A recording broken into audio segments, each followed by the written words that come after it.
People won't go to the gym because we're trying to keep our hair straight for y'all. We talk about what the world has done to our hair, but we rarely talk about the fact that some people are choosing to remain in that pain. Hi, I'm Essie and you're welcome to my channel where the conversation is real and Essie's got the tea. On this channel, I teach Black women to love, grow and embrace their natural hair, and we challenge the narrative that straighter wigs and weaves are better than our natural hair, which is not true, obviously. Alright, so today we're going to be talking about Michelle Obama. Recently, she made a statement, or she said something that hit the internet. Okay, so before we get into why it triggered a lot of people, let's listen to what she actually said. A lot of people want to know, well, what do braids mean? What does she mean? Look, y'all. What does she mean? It's that's how white folks are. It's like, what does that mean? What are you saying? We're saying nothing except I just don't want to have to do my hair every day. And I want to go swimming. I don't want to have to worry about it. Let me explain something to white people. Our hair comes out of our head naturally in a curly pattern. So when we're straightening it to follow your beauty standards, we are trapped by the straightness. That's why so many of us can't swim and we run away from the water. People won't go to the gym because we're trying to keep our hair straight for y'all. What are your thoughts about this? Now, before I dissect it, let me quickly play another video of Michelle Obama talking about her hair to give a full context of where my video is headed. You didn't wear braids in the White House, but when you stepped out, you had braids. And that was a powerful statement to me as a Black woman when you had braids. Because I know that there were so many women who've gotten suspended from their jobs when they came with braids. They're fired for their hair. So what made you decide to go public wearing braids? It's a lot about convenience and freedom. This is the point that we have to make, y'all. We're not making a statement with our hair. Our hair is about who we want to be and what works for us at that time. Yeah. And so post-White House, which I know I wasn't going to do braids as First Lady because that would be all people talked about. When I cut bangs in my hair. Oh, my God. And that became a thing. I was like, well, let me not make braids a conversation. But it was always going to be a thing that I wanted. Braids are about freedom, movement, choice, versatility. Yes. But I knew that it was important for me to walk into the White House with braids in my hair. And that was an intentional move to make the statement that y'all get out of our heads, Yes. I don't want any man in any HR department making decisions about what is appropriate, how we look, what we do, the diversity that we have, the ability for us to wear wigs and locks and braids and extensions, straight, curly, natural. That's not politics. So don't hire or fire somebody based on something you know nothing about. Me wearing braids is saying to people, anything I choose to do is appropriate. Yes. Anything I choose to do is professional.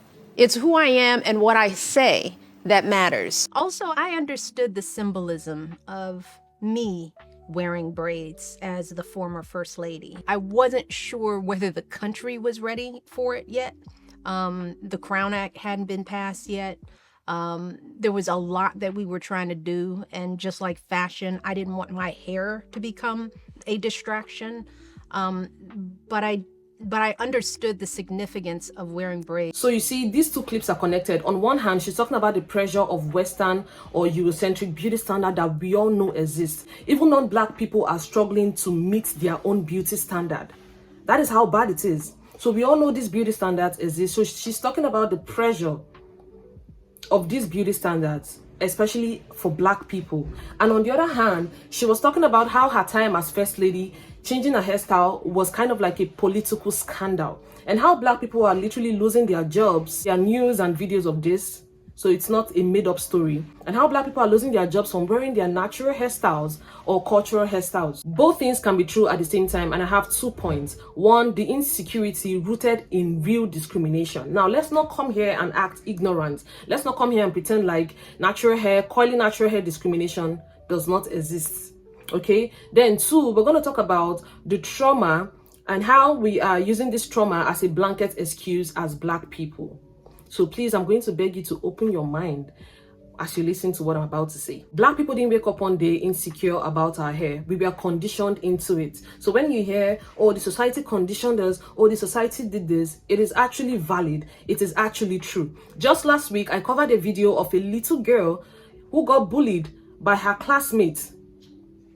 They were talking trash about this baby's hair. They were talking about her hair being this or that by non-black kids. Now, imagine how this can shape the way she sees her hair in the future.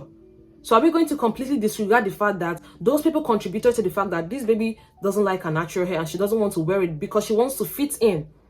And we know that by fitting in, you have to wear something that resembles the beauty standard. What is the beauty standard? Long, silky, flowy hair.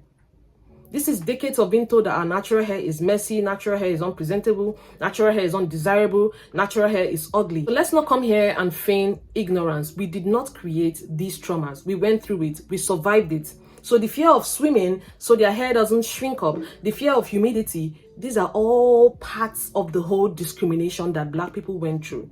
Especially Black people in diaspora. I'm talking about Black people that are the minorities in a certain country. For instance, Black Americans. So these are the experiences, these are the trauma they went through, because if those people did not tell them that the hair is ugly, if they were not constantly told that their hair is ugly, they need to do something about their hair is inferior, I promise you, Black people will not be bothered about what the next person think. So this insecurity is from the whole, discrimination, profiling, you name it, you know the things, so you name it yourself. So people don't want to sweat their scalp in the gym so it doesn't mess their silk press. And most people do the silk press to fit in.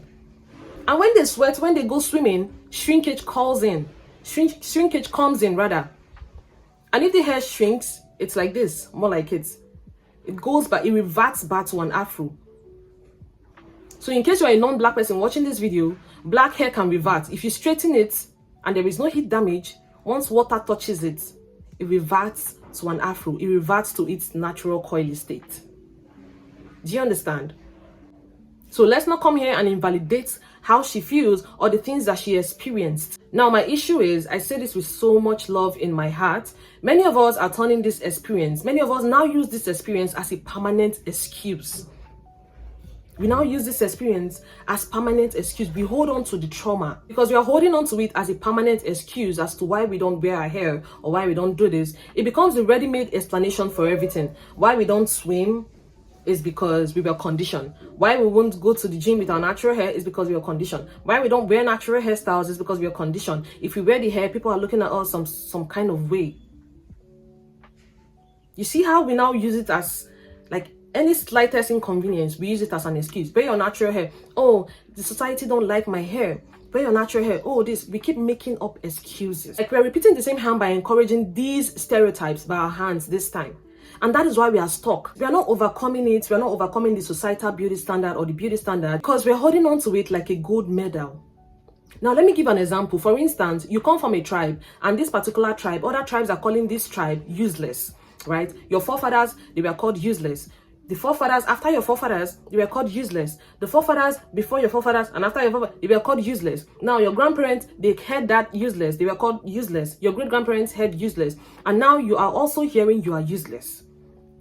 And because you've heard you are useless for decades, for centuries, right? You decide not to be useful. Oh, they told me that I'm too useless. So because of that, I'm not going to be useful. You see how you are also holding on to it. And that is why you are stuck. Yes, discrimination was and is real, but we're not going to let that insecurity become our anthem. It's not something we have to sing every single time. Wear your natural hair. Oh, they don't like our hair. The society said this. Society said that. We've turned it into an anthem. It's now a poem in our ear. It's like a sweet song, a melody, an easy excuse to give. Talking about we are trapped by your beauty standards. Do you realize that there are straight naturals out there? There are Black women who wear their natural hair straight 365 days. And what's their reason? It helps them retain length. Their hair is more manageable when it's straightened, or some of them like their hair when it's straight. So far they are natural, that's all there is. Trust me, I don't have issues with people wearing their hair straight. If you are to ask me on a surface level about straight natural, I'm going to tell you they are natural and that is the most important thing. But if you should ask me on a deeper level, that's not something I'm going to talk about in this video. Do you understand? But trust me, I don't have issues with someone wearing their hair straight, their natural hair straight. But I'm just saying that talking about we are trapped by your beauty standards, that is why we're always wearing our hair straight. There are people who decide to wear their hair straight by their own free will. Did a non-black person go to meet them? Did a non-black person meet them and tell them, do you know that your hair can be manageable when you wear it straight? Do you know that your hair, you can grow long hair when you wear it straight? Do you know that your hair, they did, no non-black person went to meet a black person to tell them your hair can be easy to manage when it's straight. This is free will. Can we be honest with ourselves for once? Let us be accountable. Let us be accountable to the fact that we contribute to this. So if a person who is a straight natural 365 days cannot go to the gym because of fear of sweating their scalp and fear of their curls reverting, or they are scared of swimming because they know that shrinkage is going to kick in, whose fault is that? You see how we contribute and partake in these beauty standards? They were never meant for us.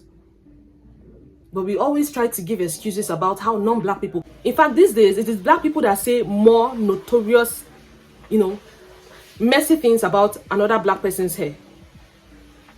We contribute to it. We are the ones who are saying all the negative things about it.